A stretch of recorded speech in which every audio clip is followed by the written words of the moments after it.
2.5 seconds at most separating me and P10. And disaster for me! Hey guys, Stratos here. Welcome back to another banger video, and today we have an awesome replay for you guys. 45 minutes at Sebring for the LMGT3 Sprint Cup Championship. Without further ado, let's get into the race. There's me, that beautiful blue and white Ferrari 296 in that Richard Mille colorway. We line up next to car 85, that Iron Dames Porsche 992. We got a Lamborghini and a BMW and a Lexus as more company. We start in P13, qualified pretty decently. Out of 33, we have 3 that will start from the pit road today. Not what you want to see, but maybe it's all part of the plan for them. And we'll find out soon enough whose plan works the best. And we hold our breaths, and we hold them for no longer. Green, green, green. Let's go racing. This is the endurance layout. So our turn 1 is going to be Cobb's Corner. I dip over to the left side of the track for that right-hander. Everybody's still on cold tires. We make up a place quickly on that Lexus as he goes off. He bit off more than he could chew. He's going to spend the next 40 minutes trying to make up all of that time and all of those positions. We make our way through Maggots and Beckett's in this entire very fast, flowy, and high commitment set of turns. The commitment is very low right now because everybody is on cold tires, and you do not want to get bowled on those cold tires. You saw what happened to the Lexus, and everybody else who just saw that does not want to suffer the same fate. And so far, you see the grid starting to split up ever so slightly. Really, those top 18 to 20 people separating themselves from those bottom 13. And people still start to make their way through Stowe. But we have already come down the hill. We come through Vale. We come through Club. And if you watch Formula 1, you would know this famous part of the circuit. From that, off goes Leclerc. Through goes Hamilton Clip. But this time there's no Formula 1 cars on track. We go through Abbey in great form. Hitting the brakes just a little. We're on the curb. We're not going to want to do that every single time, because we found out in practice that you take a little bit too much of that curb, you're going to get punished for it. This Ferrari 296 behind me is trying to become the car in front. We see a Ferrari go off, or that wasn't a Ferrari, that was a Porsche. This Ferrari, however, is going to make his way up the inside and ahead. He took advantage. Maybe his tires went up a bit faster than mine, but now I'm under fire from this blacked out 992. I'm forced to defend the middle, and that Porsche is going to take the slipstream from the 296 to the right of me. He gets that inside line. I look for more traction and a better exit around the outside, and I'm forced to check up and tuck in as we make our way out of Brooklands. Back onto the start-finish straight for the first time at speed. Already starting to get a little hectic. Everybody is more or less single file, and we're now into P13. As you can see, that gap is now 0.4 seconds, and I'm doing everything in my power to chase down those 2 Ferraris in front while holding off that Porsche behind. Warlier is our car to beat for right now. I get out of there decently. The Ferrari ahead gets out of there better than I do, and so does Crasher behind in that Porsche. And it's an absolute dogfight up ahead, and everyone's trying to keep their nose clean as off goes that papaya colored McLaren. Thank God it wasn't too bad of an off for him, and doesn't like he incurred too much damage, but he's gonna spend time picking up those sticks, and they're gonna be few and far between. Everybody in here is very, very competitive. As you can see, it's very much no nonsense. For really the top 15, we've completely separated from the rest of the car grid at this point. And even the top 2, they're starting to separate from us.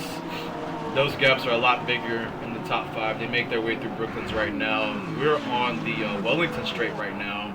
The Ferrari is a very popular weapon of choice, as that Porsche looks for it, takes P13 away,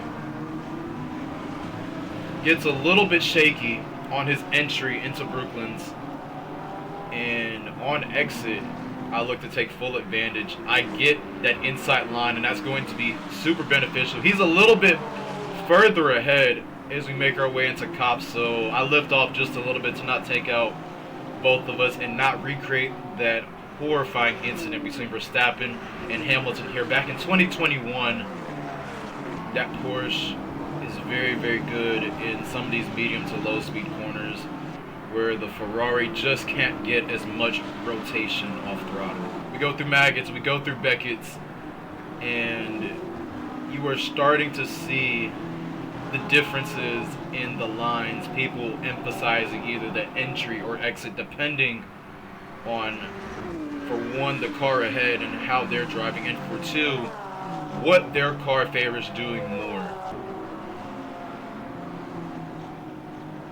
I thought Crasher was going to look for a move. He's not quite close enough. He gets a little shaky on the exit as we make our way onto the Formula One layout, start, finish straight. Under braking, that gap goes down a little bit more, and I'm slowly starting to look for chinks in the armor. Have we found one on corner exit here? Not quite. But staying consistent, and so is everybody else, from this BMW to the Lamborghini to the BMW behind him to the three Ferraris, that Porsche and me, we're all staying relatively consistent, and it's nothing but 2.5 seconds at most separating me and P10, and disaster for me. Oh no! Me and that 992, the blacked out, when we come together, and me and Crasher come together, and the result is that I spin out. I'm forced to tuck in and just stay still, and that last contact is not what we wanted to see, and I can't help but place blame on that Ferrari up ahead that went through and clipped me, and we're gonna have to carry that injury for the next 35-40 minutes of this race. That's not what we want to see so early into the race, and we're only on lap 5 right now. We just started lap 5. We have a lot of time to make that up, but you can see where I am. I am in P28. I am almost at the bottom of the barrel, pretty much at the bottom of the barrel.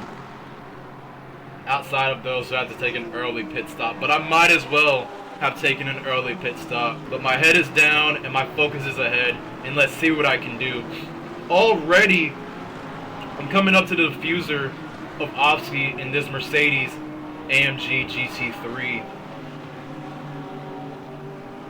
Across the Formula One start finish straight, and I'm already starting to tuck in his diffuser and grab some of that oh so precious slipstream, and it's gonna be that much more precious to me now and for the rest of the time we're out here. You can see what advantages I have into and out of Brooklands.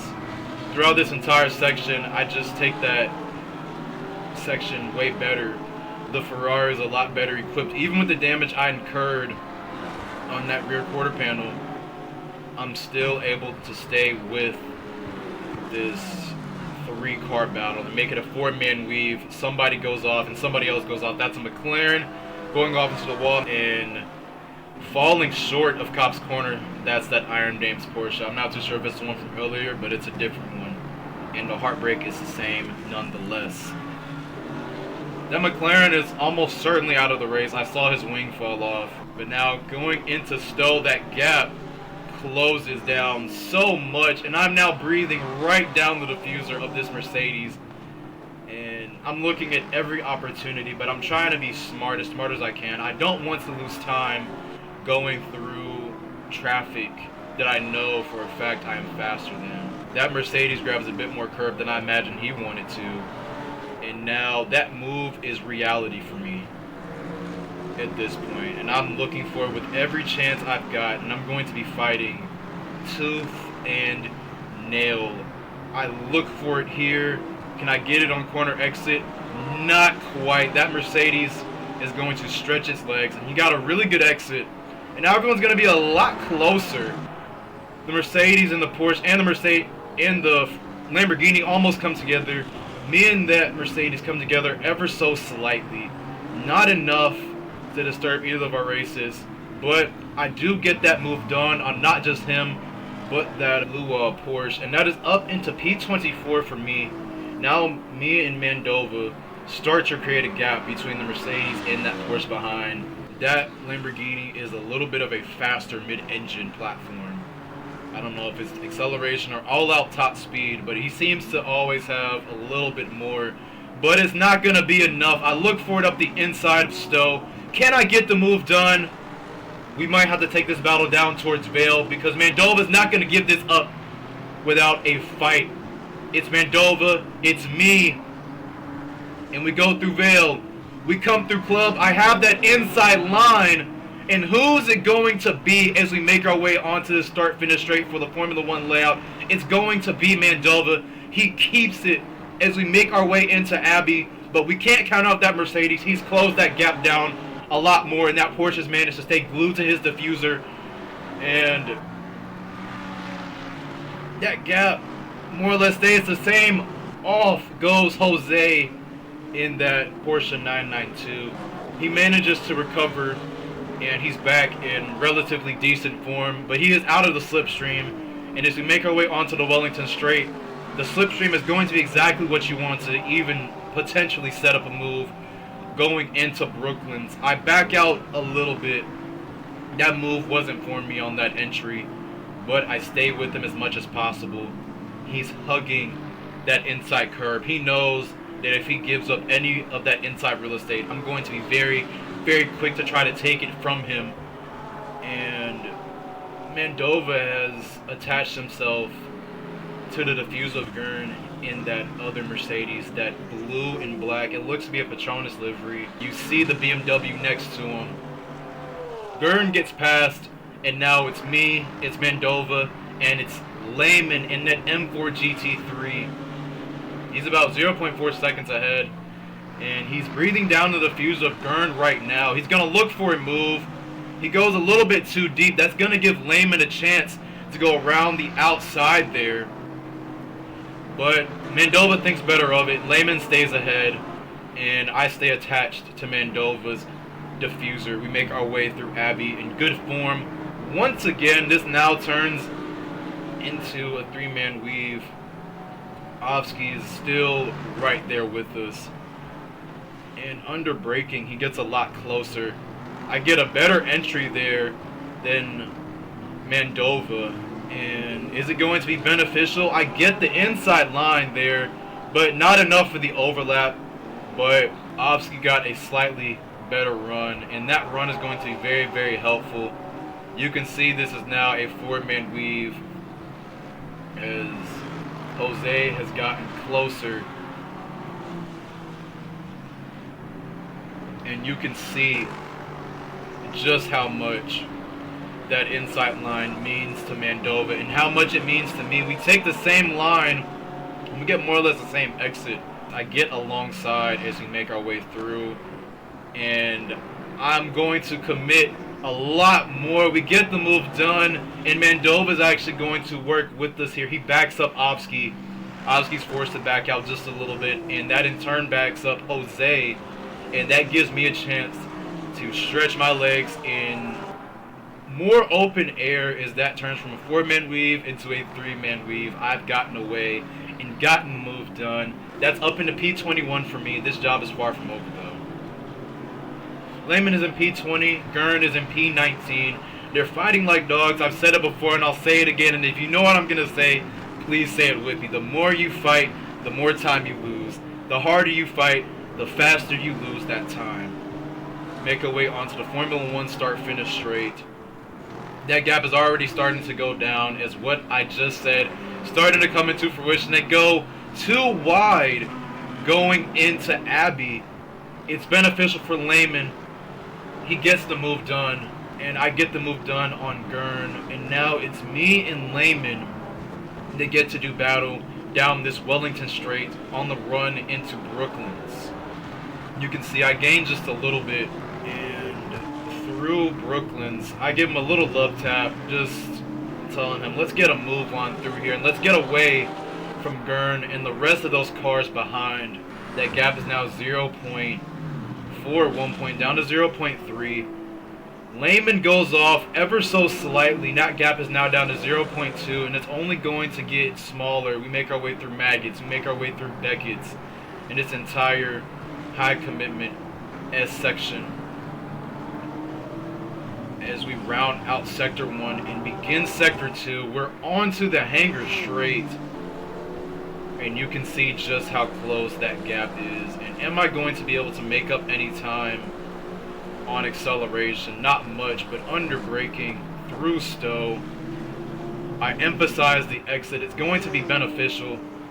And Lehman knows it all too well. He's going to defend middle. Really forced me to make a drastic choice. I choose to take option number 3. I tuck in and I live to fight another day. Consistent hard fighting, and the hard fighting from that gaggle of cars behind has allowed us to extend that gap to about 5 seconds now, and allowed us to bring that gap to Socket down to about 8/10 over just this lap alone. If you remember, when we came down through here the last time, that gap was about 3 seconds. Now it's only about 2.1, and now less than 2 seconds. So he's not running very well in open air, and that's going to spell disaster for him once we start to get closer and start to apply a bit more pressure. At this point, it's not a matter of if I'm going to catch and pass Lehman, it's a matter of when. I've already caught up to him, and I've stayed with him. I've stayed glued to his diffuser. It's a matter of, is he going to make a mistake? If so, when? And am I going to be able to take an advantage of it? And if so, when? I am breathing right down his diffuser. Is it close enough to go for a move? Not quite. It's going to take a little bit more, but it's close enough that time. I brake later, and I take that inside line, but the battle isn't over just yet. We swap positions, but that gap has stayed the same. We're about halfway through this race now, and I've already made immense progress. I'm up into P19, and P18 is now reality. And I'm going to be looking for it throughout these next couple laps. And his run into Cops is going to be slightly compromised. He loses another 10th. He gains it back just because that BMW is fast. It's a missile. And I say that as if the car can't handle turns. You can see clearly it can. He actually does a little better on the curves through Maggots and Beckett's in that whole section.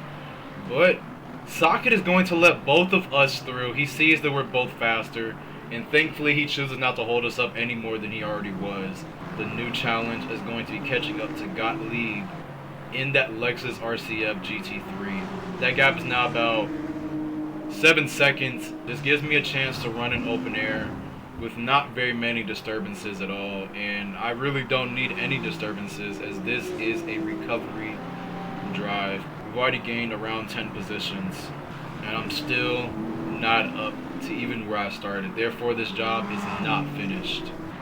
As Runho gets a horrible exit, he runs onto that gravel trap, and that's going to slow him down a lot through this entire front straightaway, and it's going to give Gottlieb a chance to get ahead and stay ahead through Cops, and it's going to give me a chance to close that gap to Runho that much more, and this almost becomes a tried and true 3-man weave. I'm not quite in the camera frame to make our way through Maggots and Beckett, so I can't call it that just yet, but that could all change as we make our way onto the hangar straight. Am I going to get the move done on the straightaway?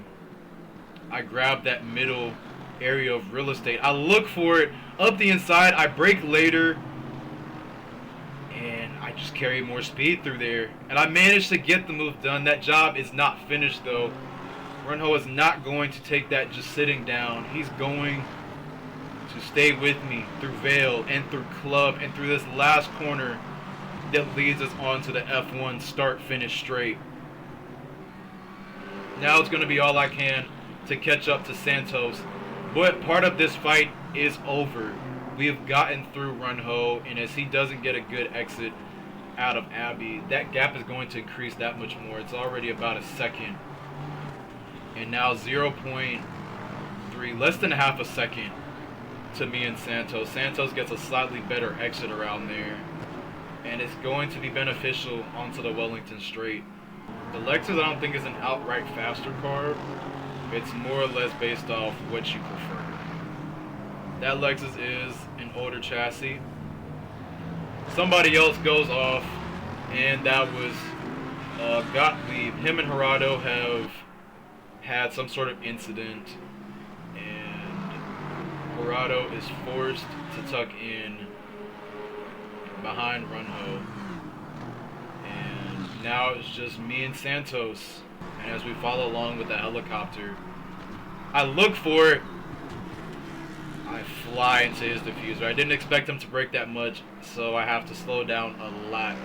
Just to not unsettle my own car, and I have to deal with not just that rear quarter panel damage. I now have to deal with splitter damage. That's going to impact our aerodynamics a lot more. Gonna allow us to not have as much turn-in responsiveness. And now at this point I have to look to the electronics of the car and see if I can change that.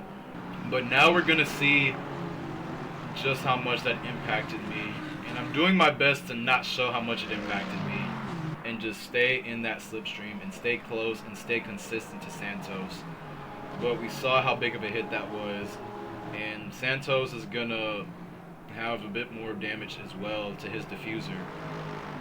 So now the rear of his car is gonna be as responsive. He's gonna be a bit sluggish as he rotates his car. And it's enough that my back end kicks out. I back the car up into the wall, and I've recreated Verstappen's part of that crash to no fault of Santos up ahead, as that is a massive crash. We have what looks to be Runho right here. He goes off. I don't know if he saw me, and maybe I set a bad example, but that's going to lead to Gottlieb going off once again, and both him and Runho have gone off. And Jose was not paying attention. I am once again looking down the diffuser of Socket.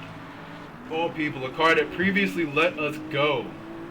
It's going to be all I can do to gain those places back. And even though Socket let me have that place the last time, I don't know if he's going to let me have it this time. I'm forced to play it a lot safer going through cops this time. I'm going to follow along on board for a second, and you can see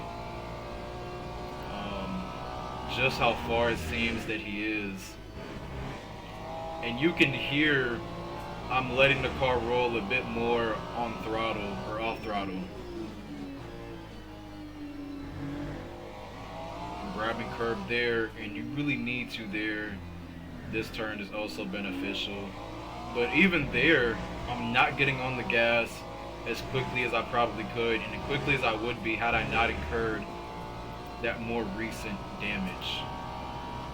But we're gonna follow along on board, and you can see just how much better I am than Socket on corner entry, and you can see it once again here.